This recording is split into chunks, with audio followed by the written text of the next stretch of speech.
اعوذ باللہ من الشیطان الرجیم بسم اللہ الرحمن الرحیم لا الہ الا اللہ وحدہ لا شریک لہ احد الصمد لم یلد ولم یولد ولم یکن لہ کفوا احد اللہم صلی علی سیدنا محمد وعلی آل سیدنا محمد وبارک وسلم وصلی علی جمیع الانبیاء والمرسلین۔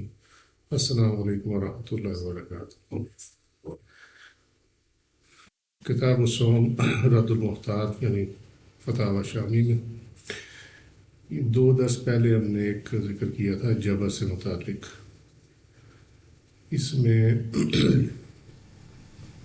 ایک وضاحت دینا بڑی ضروری ہے۔ جہاں تک تو تعلق ہے سوال یہ ہوا تھا کہ اگر کوئی امپلائر جو ہے وہ اپنے ملازم کو یہ کہے کہ اگر تم نے روزہ رکھا تو میں تجھے نوکری سے نکال دوں، تو کیا ایسی صورت میں روزہ چھوڑنا جو ہے وہ جائز ہوگا یا نہیں جائز ہوگا؟ سوال یہ ہے جبر کے چیپٹر میں۔ تو اس کا معاملہ کچھ یوں ہے کہ یہ جو رخصت دی گئی ہے جبر کے معاملے میں وہ ہے جسمانی معاملہ، جیسے یہاں اس سامنے لکھا ہوا مبہوس کرنا، یعنی اس کو گھیر لینا، نکلنا دینا، مارنا یا قید کرنا۔ مبعوث کرنا عام طور پہ وہ بھی قید کرنے میں ہی آ جاتا، لیکن حبس بیچا میں رکھنا یعنی اس کو کہتے ہیں اغوا وغیرہ یا اس طرح کی کوئی چیز، مارنا یا قید کرنا۔ یہ اگر دھمکی کے ساتھ ہو تو اس وقت یا جیسے قتل کی دھمکی ہو یا جسم کا کوئی آرگن کاٹنے کی دھمکی ہو یا چہرے پہ جس طرح یا کہیں ویسا نشان لگا دینا جس سے جو ہے وہ ہمیشہ کے لیے معاملہ خراب ہو جائے، تو اس صورت میں روزہ توڑنا جو ہے وہ واجب ہو جائے گا یا روزہ چھوڑنا واجب ہو جائے گا۔ ادر دین دیٹ اس میں اللہ پہ بھروسہ کرنا چاہیے، کیونکہ اس میں جان کا خطرہ نہیں ہے۔ اگر وہ کہتے ہیں یہ ملازمت میں ختم کر دوں گا تو وہ جان کا خطرہ نہیں ہے، جان ہے تو ملازمت بھی ہے، اللہ پہ بھروسہ کرنا چاہیے۔ اس کی دلیل یہ ہے کہ یہ سورہ البقرہ کی آیت نمبر 173 میں مردار، خون، لحم الخنزیر اور وہ جانور حرام کیے گئے جن پہ ذبح کے وقت تکبیر نہ پڑھی جائے، ٹھیک ہے۔ تو اس میں آگے اللہ سبحانہ و تعالیٰ نے فرمایا فمن الضر غیر باغ، کہ جو مجبور ہو جائے حالانکہ وہ خواہش نہ رکھتا ہو، اس صورت میں اس کے لیے وہ جو حرام ہے زندگی بچانے کے لیے اتنا الاؤڈ ہے۔ تو اسی سے ہم دلیل لیں گے کہ یہ جان بچانے کے لیے اگر فرض روزہ جو ہے وہ چھوڑنا پڑے، جو کیسز اوپر یہ فتاوی شامی سے لکھے ہوئے ہیں، مبعوث کرنا یعنی حبس بیچا میں رکھنا، مارنا، قید کرنا، قتل کرنا، عضو کاٹ دینا، زخم ایسا لگا دینا جو نشان چھوڑ جائے، ان صورتوں میں آپ اگر روزہ رکھا ہوا ہے تو آپ توڑ سکتے ہیں، کیونکہ آپ کو یہ دھمکی دی ہے اور نظر بھی آ رہا ہے کہ وہ یہ کر بھی دیں گے، ٹھیک ہے۔ ادر دین دیٹ جو اس کے اندر ہاں جہاں تک وہ ہے نفلی روزے کا تعلق، تو اس میں فقہ یہ کہتی ہے کہ آپ کو اپنے جو امپلائر ہے اس سے اجازت لینی چاہیے، مستاجر سے اجازت لینی چاہیے۔ وہ نفلی روزے میں 3 تھے اس کے اندر، بیوی، غلام اور ملازم، ٹھیک ہے۔ تینوں کے لیے نفلی روزہ رکھنے کے لیے ضروری ہے کہ بیوی خاوند سے اجازت لے لے، اور غلام جو ہے وہ اپنے مالک سے، اور اسی طرح جو ملازم ہے وہ اپنے کمپنی کے مالک یا جو بھی ہیں ان سے لے لے اجازت، کیونکہ اس میں وجہ تینوں میں ایک کامن ہے، وہ یہ ہے کہ حق تلفی ہوتی ہے۔ یعنی اگر خاوند موجود ہے گھر پہ اور نفلی روزہ عورت اس کے پوچھے بغیر رکھ لے تو پھر اس کی حق تلفی ہوگی، اس کو کسی وقت بیوی کی ضرورت پڑے گی تو وہ آگے سے روزے سے ہوگی اور پھر وہ معاملہ جو ہے نا اس کا حق رہ جائے گا۔ اس کی وجہ یہ ہے اگر خاوند گھر پہ نہیں ہے، کہیں گیا ہوا ہے، ملازمت پہ کچھ ہے، ٹھیک ہے، اور اس کا روزے کے ٹائم کے اندر آنا کا کوئی چانس نہیں ہے، تو اس صورت میں پھر اگر اجازت نہ بھی ہو تو نفلی روزہ رکھا جا سکتا۔ ٹھیک ہے. لیکن اگر یہ پتہ ہو کہ وہ شہر میں ہی ہے، ملازمت پہ گیا ہوا، تو پھر بہتر ہے کہ اس سے اجازت لے لی جائے، کیونکہ ہو سکتا ہے وہ جلدی چھٹی کر کے آ جائے. اسی طرح غلام کا معاملہ ہے، کیونکہ غلام سے کام لینا ہوتا ہے مالک نے. اگر وہ روزہ رکھے گا نفلی اور بغیر اجازت کے، تو وہ کمزور ہو جائے گا. کمزور ہوگا تو اس کے جو سروسز ہیں اس کے اندر مسئلہ آئے گا. سیم گوز ود جو امپلائر اور امپلائی ہے، یعنی مستاجر اور آگے جو مجاور ہے جس کو ہم کہتے ہیں، اس کا میچنگ ورڈ مجاور ہے، لیکن آپ آج کی دنیا میں اس کو سمجھ لیں امپلائر ہے امپلائی. ٹھیک ہے. سو اس میں اگر وہ اجازت دیتے تو پھر انہوں نے اپنا حق سرنڈر کر دیا. ٹھیک ہے. پھر وہ یہ نہیں گلا کر سکتے کہ بھائی تو نے اتنا کام نہیں کیا، یا مجھے تیری ضرورت تھی تو اویلیبل نہیں تھی. ٹھیک ہے. کیونکہ اس نے خود اجازت دے کے اپنا حق جو ہے وہ سرنڈر کر لیا. تو یہ اس کے اندر تھوڑی سی ایکسپلینیشن تھی. اب ہم اس میں آگے چلتے ہیں. چھپایا اور مردار میں دخول، یہ ایکچولی اس کو یہ نہ سمجھا جائے کہ یہ چونکہ یہاں ڈسکس ہو رہا تھا اس کی کوئی اجازت ہے، اس کی اجازت کوئی نہیں ہے، سمجھے. اور یہ پڑھایا جا چکا ہے پہلے کہ اگر کوئی ایسا کرتا ہے تو اس میں پینالٹی بھی ہے، اور وہ جانور اگر زندہ ہے تو اس جانور کو مار دیا جائے گا. ٹھیک ہے. اور اس کی جتنی کاسٹ ہوگی وہ اس حرکت کرنے والے کو پے کرنی پڑے گی. یہ تو دنیاوی سزا ہے، اور گناہ اس کے علاوہ علیحدہ. چونکہ فقہ ہر اس چیز کو ٹچ کرتی ہے جس کی پرابیبلٹی موجود ہے، تو لہٰذا چونکہ اس کی پرابیبلٹی موجود ہے، دنیا میں بڑے بڑے امت میں بڑے بڑے سک مائنڈیڈ لوگ ہیں، ذہنی مریض لوگ ہیں. ٹھیک ہے. تو لہٰذا ہر چیز کا انہوں نے حل جو ہے وہ ساتھ ساتھ دیا ہوا. اس کو اس اینگل سے دیکھنا چاہیے. روزہ فاسد نہیں ہوگا، یعنی روزہ ٹوٹے گا نہیں اگر روزہ دار نے اپنا زکوٰۃ چوپائے یا مردار میں داخل کیا جبکہ اسے انزال نہ ہو. اگر اس نے چوپائے کے فرج کو مس کیا یا اس کا بوسہ لیا، اسے انزال ہو گیا، تب بھی اس کا روزہ فاسد نہ ہوگا، کیونکہ جمع نہیں ہوا. ٹھیک ہے. یہ مذہب کے مطابق ہے. یعنی مذہب کے مطابق سے کیا مراد ہے کہ امام ابو حنیفہ کا قول ہے، اور امام محمد جو ہے انہوں نے اس سے ایگری کیا. ٹھیک ہے. پانی یا تیل کا اگلی شرمگاہ میں داخل کرنا، اس میں مرد اور عورت کے معاملے میں فرق ہے. اگر روزہ دار نے اپنا ذکر کے سوراخ میں پانی یا تیل ٹپکایا اگرچہ وہ مثانے تک پہنچ جائے، تو مذہب یعنی امام ابو حنیفہ اور امام محمد کے مطابق ان صورتوں میں اس کا روزہ فاسد نہیں ہوگا.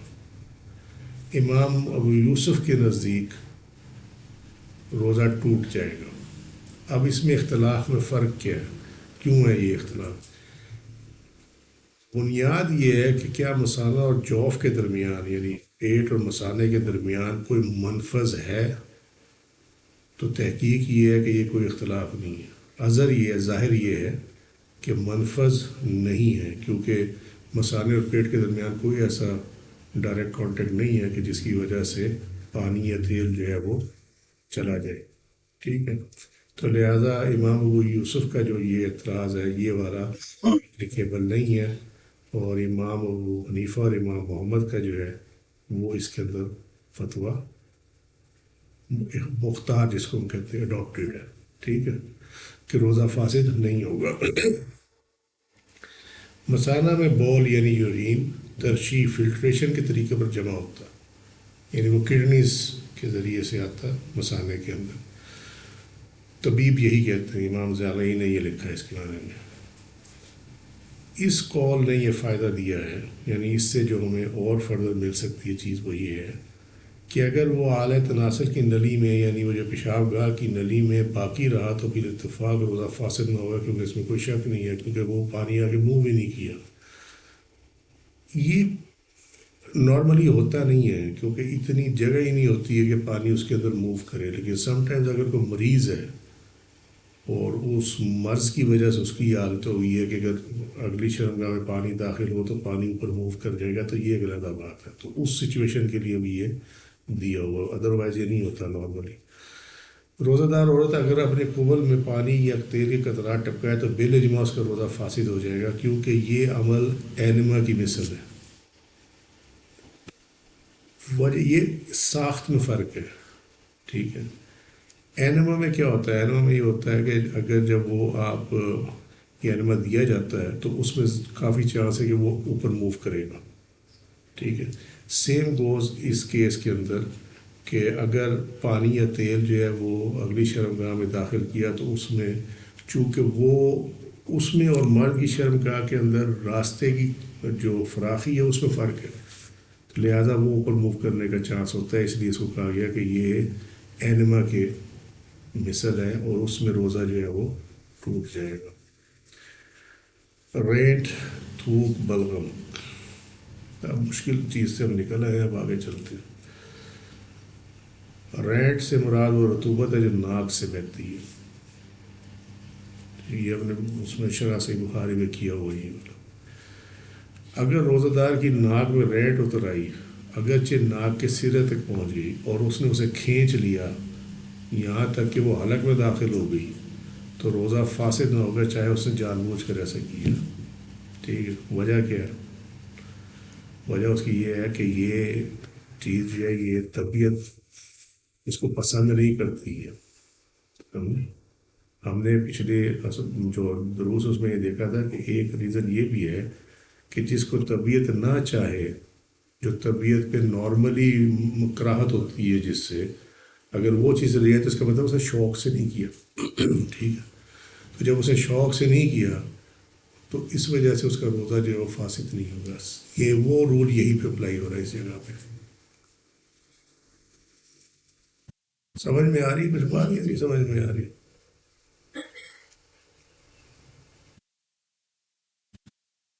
اگر گفتگو کے دوران روزہ دار کے ہونٹ تھوک سے بھر گئے یا تھوک اس کی ٹھوڑی تک یہاں پہ دھاگے کی طرح بغیر منقطع ہوئے بہہ پڑی، یعنی اس میں بریک نہیں ہے، دھاگے کی طرح پوری آ رہی ہے، اور اس نے اسے کھینچ کر نگل لیا تو اس کو روزہ فاسد نہیں ہوگا۔ اصول وہی ہے، ٹھیک ہے، کہ وہ پسندیدہ چیز نہیں ہے، وہ ایسی چیز نہیں جو بندہ شوق سے کرے گا۔ امام شافعی نے اختلاف کیا، وہ کہتے ہیں کہ اگر وہ اس پر قادر تھا کہ اس کو نکال کے باہر پھینک دیتا، وہ پھر واپس لے گیا، تو اس لیے امام شافعی کے مطابق روزہ ٹوٹ جائے گا، لیکن فقہ حنفی کے مطابق روزہ نہیں ٹوٹے گا۔ اگر کھانسی کی وجہ سے بلغم حلق سے منہ میں آ گئی اور روزہ دار نے اس کو نگل لیا تو اتاتار خانیہ میں قول درج کیا گیا ہے، اگر وہ بلغم منہ بھر نہ ہو تو بالاجماع روزہ کو نہیں توڑے گا۔ یہ کامن چیز ہے یہ والی جو ہے، ٹھیک ہے۔ اگر وہ منہ بھر کر ہو تو امام ابو یوسف کے نزدیک روزہ ٹوٹے گا اور امام ابو حنیفہ کے نزدیک روزے کو نہیں توڑے گی، ٹھیک ہے۔ یہ کہہ کے اس میں چیپٹر میں ہے، لیکن اس کو اتنا ہی یاد رکھیں، اور چونکہ آسانی امام ابو حنیفہ کے قول میں ہے لہٰذا روزہ نہیں ٹوٹے گا۔ اگر دھاگا اپنے تھوک سے کئی دفعہ بٹا، اور جیسے خواتین نہیں کرتی وہ اس میں سوئی میں ڈالنے کے لیے، بس وہی سمجھ لیں اس کو، یہ وہی ہے۔ اگر دھاگا اپنے تھوک سے کئی دفعہ بٹا، اگرچہ اس میں تھوک رہ جائے اور وہ اس تھوک کو منہ میں داخل کرے مگر نہ نگلے نا، تو روزہ فاسد نہیں ہوگا، کیونکہ یہ اس تھوک کے قائم مقام ہے جو کہ منہ میں ہوتی ہے جب وہ منقطع نہ ہو، لیکن اگر نگل جائے تو روزہ فاسد ہو جائے گا۔ لیکن اگر دھاگا رنگ دار ہو اور اس دھاگے کا رنگ اس کو بار بار منہ میں لے جانے کی وجہ سے تھوک میں ظاہر ہو جائے تو روزہ فاسد ہو جائے گا، اگر اس کو یاد ہو روزہ۔ اگر اسے روزہ یاد نہیں ہے تو پھر فاسد نہیں ہوگا، اگر اسے یاد ہے تو پھر ہوگا، کیونکہ اس کا نکالنا اس تھوک کے انقطاع کے قائم مقام میں جو لٹک گئی۔ وَإِنْ أَفْطَرَ خَطَأً، جس نے روزہ غلطی سے توڑ دیا۔ ہم نے یہ دیکھا تھا کہ ایک ہے روزے کو بھول جانا کہ یاد ہی نہ رہے کہ میرا روزہ ہے، اور ایک یہ کہ روزہ تو ہو لیکن غلطی سے روزہ توڑ دیا، اور تیسرا کیا تھا؟ جان بوجھ کے، پتہ ہے روزہ بھی ہے، پتہ بھی ہے اس چیز سے روزہ ٹوٹ جائے گا جو میں کرنے لگا ہوں، پھر بھی وہ کرے تو وہ جان بوجھ کرے۔ بھولنے میں کوئی قضا اور کوئی کفارہ نہیں ہے، روزہ کنٹینیو کرے گا۔ خطا کے اندر روزہ ٹوٹ جائے گا لیکن صرف قضا ہوگی۔ اور تیسرا جو کیس ہے جان بوجھ کے جو کچھ کیا اس میں قضا بھی اور کفارہ بھی ہے، ٹھیک ہے۔ وہ روزہ جو رمضان میں رکھا جائے جان بوجھ کے توڑا جائے اس کا کفارہ ہے، لیکن اگر رمضان کا جو رہ گیا روزہ وہ رمضان کے علاوہ 11 مہینوں میں سے کسی مہینے میں بھی رکھے تو اگر وہ جان بوجھ کر بھی توڑے تو اس میں کفارہ نہیں ہوگا، کیونکہ وہ مہینہ رمضان کا نہیں. قضا روزہ تو رمضان کا ہے، لیکن جس مہینے میں وہ روزہ رکھ رہا ہے وہ رمضان کا نہیں ہے. تو کفارہ جو ہے وہ رمضان مہینے کے ساتھ ہے. ٹھیک ہے، ماہ رمضان کے علاوہ کفارہ نہیں ہے. مختی سے مراد وہ شخص ہے جس کا روزہ اس کے فعل مقصود سے فاسد ہو جائے جبکہ اس نے فساد کا قصد نہ کیا ہو. جس کا روزہ فعل مقصود سے جو وہ کرنا چاہ رہا تھا اس سے وہ فاسد ہو گیا، لیکن اس کا ارادہ روزہ توڑنے کا نہیں تھا. سمجھے؟ آپ اس کو ایسے سمجھ لیں کہ اس کو معلوم نہیں تھا کہ اس سے روزہ ٹوٹ بھی جاتا. ٹھیک ہو گئی بات؟ روزہ تو اسے یاد ہے، مگر وہ جو کام کرنے لگا ہے، کوئی ایسا فیل کرنے لگا ہے جس سے روزہ ٹوٹ جاتا ہے، لیکن اس کو نہیں معلوم کہ اس سے روزہ ٹوٹتا ہے. ٹھیک ہے، تو اس نے روزہ توڑنے کا تو نیت نہیں کی تھی، لیکن اس کے کام سے ایسا ہو گیا کہ اس سے روزہ ٹوٹ جاتا. اگر روزہ دار نے غلطی سے افطار کر دیا، مثلا اب وہ کیسز آ جائیں گے نیچے کہ غلطی سے روزہ توڑنے کی جو مثالیں ہیں وہ کون کون سی ہیں. یہ تو آسان ہے، نہیں سمجھ میں آ رہی کہ نہیں سمجھ میں آ رہی؟ ہاں؟ اگر اس نے کلی کی اور پانی الگ میں چلا گیا، اس کیس میں کیا ہوگا؟ اگر اس کو روزہ یاد تھا تو روزہ فاسد ہو جائے گا، ورنہ نہیں ہوگا، کیونکہ جب روزہ یاد نہ ہو تو بھول کر پانی پی لینے سے روزہ فاسد نہیں ہوتا.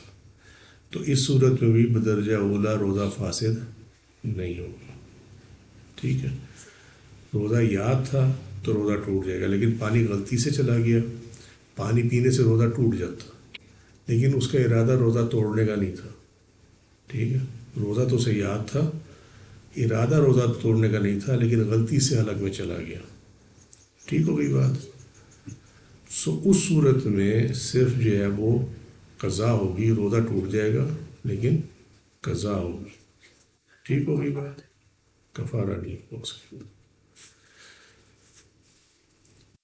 ایک قول یہ کیا گیا ہے کہ اگر اس نے 3 دفعہ کلی کی تو اس کا روزہ فاسد نہیں ہوگا، اور اگر زیادہ دفعہ کلی کی تو اس کا روزہ فاسد ہو جائے گا. بتایا میں یہ ہے، اس صورت میں فاسد روزے کی قضا واجب ہوگی اور کفارہ واجب نہ ہوگا، کیونکہ روزہ فاسد کرنے کا قصد نہیں پایا گیا. اب پوائنٹ یہ ہے یہاں پہ، اگر اس نے 3 دفعہ کلی کی تو اس کا روزہ فاسد نہیں ہوگا، اور اگر زیادہ دفعہ کلی کرے گا تو اس کا روزہ فاسد ہو جائے گا. ایک قول یہ ہے. اب یہ کیا معاملہ ہے؟ تھوڑا ذرا غور دیکھو، حالانکہ میں نے ابھی اس کو ڈائلیوٹ کیا ہوتا، لیکن اس کے باوجود ایک ایک فکرے کے اندر اگر آپ کو بیک گراؤنڈ معلوم نہیں ہے نا تو آپ اس کی فکر نہیں سمجھتے، یہ معاملہ کہیں کا کہیں نکل جائے گا. اسی فکرے کو ہم دیکھ لیتے ہیں. اگر اس نے 3 دفعہ کلی کی تو اس کا روزہ فاسد نہیں ہوگا، اور اگر زیادہ دفعہ کلی کی تو روزہ فاسد ہو جائے گا. ٹھیک ہے، اس میں کیا آ جاتا ہے؟ بات یہ ہے کہ 3 دفعہ سے زیادہ کلی کرنے میں چانس یہ ہے کہ منہ کے اندر پانی جو ہے وہ تھوک پہ غالب آ جائے گا. سمجھے؟ اور جب وہ پھر الگ میں جائے گا تو اس سے روزہ فاسد ہو جائے گا. اب یہ کہیں نہیں لکھا ہوا اس کے اندر، اس لیے فکر جو ہے نا ذرا بڑی ٹیڑھ ہے. سمجھ گئے بات؟ دوسرا کیس ہے، اسے سوتے ہوئے پانی پی لیا. یہ ویسے ہوتا ہے کوئی نہیں. ہاں یہ ہوتا ہے کہ بڑی شدید نیند میں ہو، یہ ہوتا ہے، یہ ہو جاتا ہے بڑی شدید نیند میں ہو اور اس کو پتہ نہ چلے. جس طرح بعض لوگ جو ہے نیند میں چلنے کے عادی ہوتے ہیں. ٹھیک ہے، وہ جاتے ہیں کچن میں، فریج کھولا، سارا کچھ کرا ہے، انہیں پتہ نہیں ہوتا، پانی پی وہ کے واپس آ گئے. ٹھیک ہے، سو یہ وہ کیس ہے جو کہ نیند میں چلنے والوں کا نارملی نمبر 1. نمبر 2، یہ وہ کیس ہے کہ اگر کہیں بہت زیادہ سیڈیشن لی ہے، میڈیسن لی ہے، اور اس کو جو ہے نا وہ اپنے سوچ پہ اختیار نہیں ہے، اور وہ اسی حالت میں اٹھا، اسے پانی پی لیا، اس کو یاد نہیں تھا کہ اس کا روزہ ہے. ٹھیک ہے، اب اس میں کیا اس سچویشن میں کیا ہوگا؟ ان المکروہ و نائمہ المختی، یہ اس کا رول ہے. مجبور اور سونے والا خطا کرنے والے کی مانند ہے، بھولنے والا نہیں ہے. ٹھیک ہے، مجبور اور سونے والا خطا کرنے کی مانند. مجبور والا بھی ہے نا، اس پہ روزے، اگر اس سے روزہ توڑوایا گیا مجبور تو اس کی قضا تو واجب ہو جائے گی لیکن اس پہ کفارہ نہیں ہوگا. سمجھے؟ اسی طریقے سے سونے والا جو ہے اس کو بھی خطا کے اس میں لیا گیا ہے، لہذا روزہ فاسد ہو جائے گا، قضا واجب ہوگی، کیونکہ روزہ فاسد کرنے کا قصد نہیں پایا گیا، اس کی نیت تو کوئی نہیں تھی، لیکن بہرحال وہ اسے مجبور کیا گیا روزہ توڑنے، یا وہ سونے والا نیند کی حالت میں تھا، اس کا ارادہ تو کوئی نہیں تھا روزہ توڑنے کا، لیکن پانی پی لیا اس نے. تو یہ بھولنے والا نہیں ہوتا بلکہ خطا والا ہے. ٹھیک ہے. یہ گمان کرتے ہوئے کہ فجر طلوع نہیں ہوئی جمع کر لیا، یعنی ابھی اس کو یہ ہے کہ ابھی جو ہے نا فجر نہیں ہوئی. یہ اس وقت ہوتا تھا جب وہ باہر دیکھ کے پتہ کرتے تھے، یا اذان جو ایگزیکٹ اس ٹائم پہ ہوتی تھی کہ جو طلوع فجر کا ٹائم ہوتا تھا. اب تو خیر وہ گھڑیاں، کلاکس اور ایپس اور پتہ نہیں کیا کچھ آ گیا ہو. اس قول نے یہ فائدہ دیا کہ کبھی جمع خطان واقع ہو جاتا، یعنی یہ جو سچویشن ہے اس سے ہمیں یہ پتہ چلا کہ کبھی جمع جو ہے وہ خطان بھی ہو جاتا ہے. ایک تو ہوتا ہے نا بھول کے، ایک ہوتا ہے جان بوجھ کے، اور ایک ہوتا ہے خطان، یعنی اسی کو مس انڈرسٹینڈنگ میں رہا کہ ابھی ٹائم ہے. سمجھ میں آئی بات؟ سو جب یہ معلوم ہو گیا کہ فجر طلوع ہو چکی تو اگر وہ فوراً بیوی سے الگ ہو گیا تو اس کا روزہ فاسد ہوگا، کیونکہ وہ خطا کرنے والا، اور اس پر کوئی کفارہ نہیں. یہ اس لیے کہ جماع کا قصد نہیں پایا گیا. اور روزے کا فساد شرمگاہ میں اعلیٰ تناسل کے داخل ہونے پر ثابت ہو جاتا ہے اگر خطان ہو یا قصدن ہو. دخول معمولی سا بھی ہو تو یہ جماع جو ہے وہ کنفرم ہو جاتا ہے. ٹھیک ہو گئی بات؟ اب اس میں جو سمجھنے والی بات ہے وہ یہ ہے، فجر طلوع ہو چکی، جب فجر طلوع ہو چکی تو روزہ شروع ہو گیا. ٹھیک ہے، ٹھیک ہو گئی بات؟ اب اسے پتہ ہے کہ میرا روزہ ہے، فجر طلوع ہو چکی ہے، روزہ اس کا سٹارٹ ہو چکا ہے. اگر وہ فوراً بیوی سے علیحدہ ہو جائے یا بیوی خاوند سے علیحدہ ہو جائے فوراً ہی، تو پھر اس کا روزہ تو ٹوٹ جائے گا لیکن اس میں کفارہ نہیں ہوگا، کیونکہ یہ غلطی سے اس سے ہوا. ٹھیک ہے؟ وہ سمجھ میں آ رہی بات؟ ہی سمجھ میں آ رہی. چلو، سیکنڈلی یہ ہے کہ اگر وہ پھر بھی الگ نہ ہو، جس طرح کہ ہم نے پہلے یہ دیکھا ہوا ہے، کل کے درس میں ہم نے دیکھا تھا کہ اگر وہ پھر بھی الگ نہ ہو اور اپنے عمل کو جاری رکھے تو پھر اس کا مطلب ہے کہ اب اس کا قصد پایا گیا جمع کا، اس صورت میں کفارہ اور قضا دونوں واجب ہو جائیں گے. ٹھیک. یہ گمان کرتے ہوئے کہ فجر طلوع نہیں ہوئی سحری کھا لی، یہ بھی خطا کے زمرے میں آتا، تو اس کا روزہ ہی نہیں ہوگا. اس لیے کہ جو طلوع فجر کے بعد اس نے سحری کی ہے تو اس کا روزہ مس ہو گیا، چھوٹ گیا اس کا روزہ، اس پہ صرف قضا ہوگی، اس پہ کفارہ نہیں ہوگا. اب اس میں وجہ کیا ہے؟ کیونکہ جنایت قاصرہ ہے، یعنی جرم جو ہے وہ چھوٹا ہے، جو کہ چھان بین نہ کرنے کی جنایت ہے، یعنی اس نے یہ دیکھا ہی نہیں ہے کہ وقت طلوع فجر کا ہو گیا کہ نہیں ہو گیا. افطار کی جنایت نہیں ہے کیونکہ اس نے اس کا قصد نہیں کیا تھا. ٹھیک ہے، وہ اس نے روزہ کھولنے کا قصد نہیں کیا تھا، وہ تو سحری کر رہا تھا اور اس کو یہ تھا کہ ابھی ٹائم ہے، جبکہ ٹائم جو ہے وہ نہیں تھا. جب اسے بعد میں پتہ چلا کہ نہیں یہ تو میں نے طلوع فجر کے بعد میں نے کھائی ہے سحری، تو اس کا مطلب ہے کہ اس کا روزہ مس ہو گیا، اس کا روزہ ہوا ہی نہیں ہے. اب اس کا ایک روزہ رمضان کا رہ گیا جو کہ وہ پچھلے 11 مہینوں اگلے 11 مہینوں میں جس کو پورا کرے گا. ٹھیک ہو گئی بات؟ جبراً کھانا پینا، اگر روزہ دار کو کھانے یا پینے پر مجبور کر دیا جائے، چاہے اس کے اپنے ہاتھ سے ہو چاہے دوسرے کے ہاتھ سے ہو، تو وہ خطان روزے کو فاسد کرنے والا ہوگا کیونکہ وہ مجبور ہے. جیسے دارالکفر میں، وہ ممالک جہاں پہ مسلمانوں کی حکومت نہیں ہے، اور وہاں پہ وہ کسی فرض کرے کسی گینگ کے ہتھے چڑھ گیا، کچھ ایسا ہو گیا. ٹھیک ہے، تو اس میں یہ ہے کہ روزہ تو ٹوٹ جائے گا لیکن اس پہ کفارہ نہیں ہوگا، صرف کفارہ. نیند کی حالت میں کھانا پینا، یہ وہی آ گیا جو چلتے پھرتے جیسے آپ کو پانی پینے ہو رہا تھا. تو وہ امام حسفی کے نزدیک روزہ جو ہے وہ فاسد ہو جائے گا اور قضا جو ہے وہ لازم ہو جائے گی۔ علامہ شامی کے نزدیک یہ جبراً چار و ناچار کے حکم میں ہے، جس طرح الفتح میں وہ یہ ڈسکس آگے ہوا۔ اگر اس کے سونے کی حالت میں جمع کیا گیا ہے، جنون کی حالت میں جس کے ساتھ جمع کیا گیا ہو، اس کا معاملہ ان قریب آئے گا۔ وہ کہتے ہیں یہ جو ہے نا، یہ نیند کی حالت میں کھانا پینا۔ امام حسفی تو یہ کہتے ہیں کہ روزہ فاسد ہو جائے گا اور اس کی قضا ہوگی، کفارہ نہیں ہوگا، ٹھیک ہے۔ علامہ شامی کہتے ہیں کہ یہ جبراً اور چار و ناچار کے حکم میں ہے، اس کی ڈسکشن آگے آئے گی۔